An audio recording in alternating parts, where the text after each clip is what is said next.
1 hour later. लुखा भाइ अघि त्यो बुढो मान्छेले भनेको याद छ पक्कै पनि हामी यो जंगलमा फस्ने छौं सही भनिस पक्कै पनि हामी यो जंगलमा फस्छौं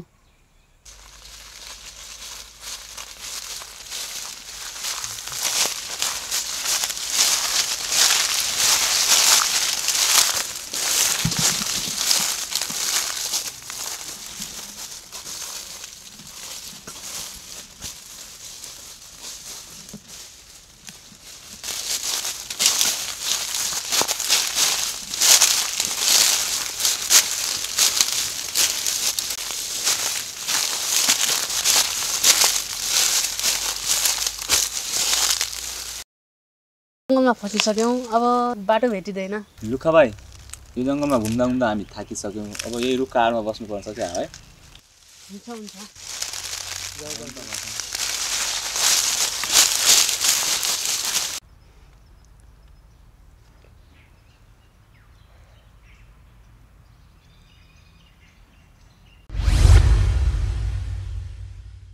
अब यो के हो खै लुखा भाइ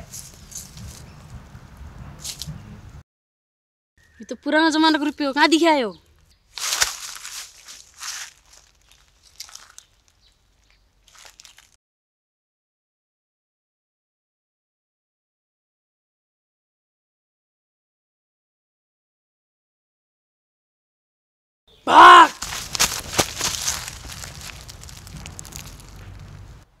ओइ लुखा भाइ खोइ ए अघि नि भागिसक्यो नि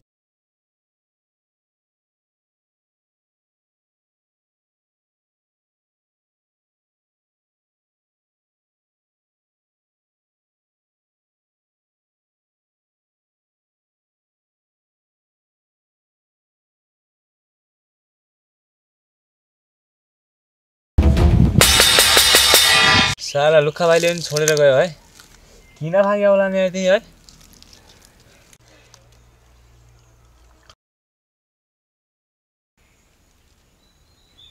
ओए हेर त यहाँ खोला रहेछ पानी प्यास लाग्यो पानी खानु पर्छ जाम जाऊ न त जाऊ मलाई लास्ट टाइम प्यास लागेछ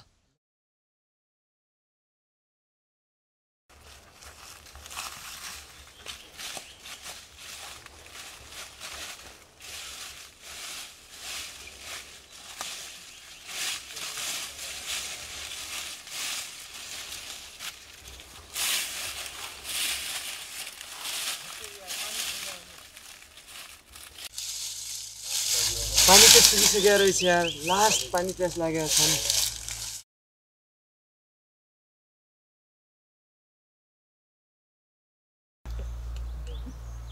ओए लुखा भाइ त यहाँ आएर बसेर रहेछन् यार जाऊ हेर त जाऊ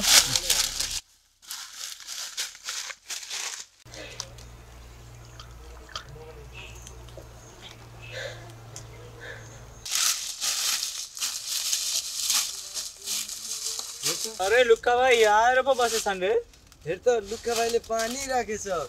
खाइदिउँ ए नखाऊ नभन्नु न है कस्तो पानी प्यास लागेछ रे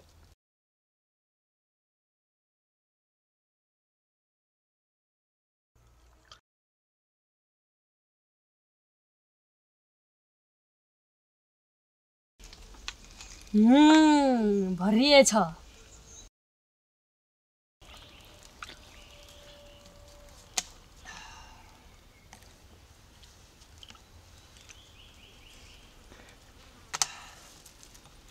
अरे यार यसले म त अघि मुतेर राखेको थिएँ यार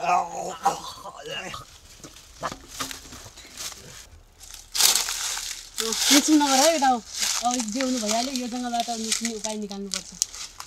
अरे लुक्खा भाइ तपाईँले यार भिसा फिलाएर यार कस्तो लुक्खा भाइ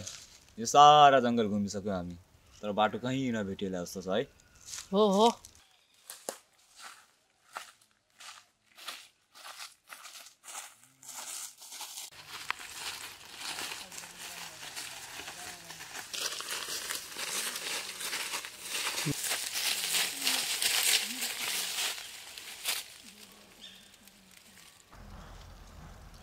लुक्खा भाइ हामी त यो गुङ्गा जङ्गलमा पुरै फसिसकेका छौँ निस्किने कुनै बाटो नै छैन होला लास्टै भोक पनि लागिसक्यो केही खानलाई के बन्दोबस्त गर्नुपर्यो हामी हुन्छ के उपाय निकाल्छु तिमीहरूको बोस हुनसम्म म तिमीलाई भोकै मर्न दिँदैन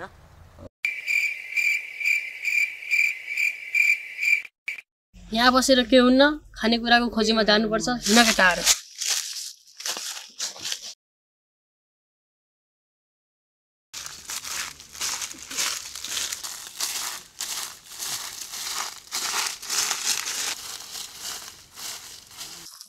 पानी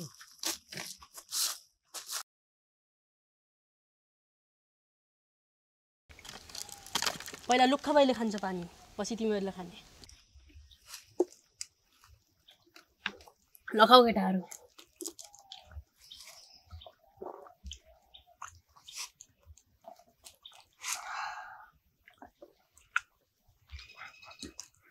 शान्ति समाप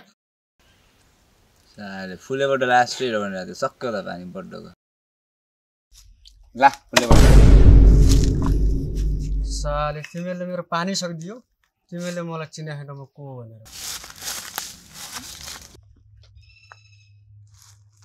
कसलाई फोन गर हामी यो जङ्गलमा फसिसकेका छौँ हामीलाई यो जङ्गलबाट निकाल्ने बाटो देखा थाहा छैन मलाई देखाउनु पर्यो जसरी पनि मलाई थाहा छैन नत्र मारिदिन्छु मारिदिन्छु म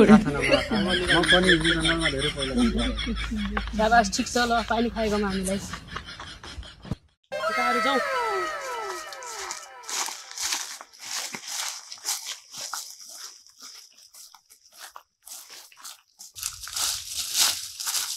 रखो केटाहरू राखिहालौँ अरे दादा रे जाऊ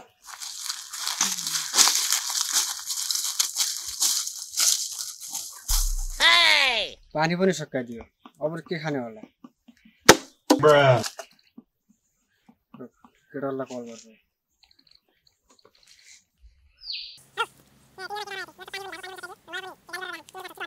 तिमीहरू कहाँ छौ छिटो हतार लिएर आइज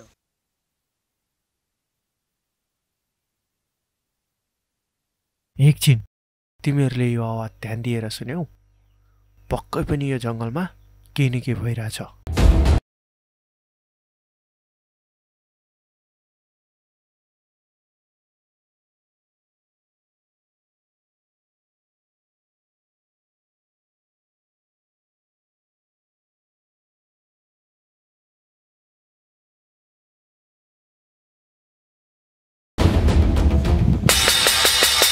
सारे कैदी अपना अपना प्लेट बाहर निकाल लो सबको खाना मिलेगा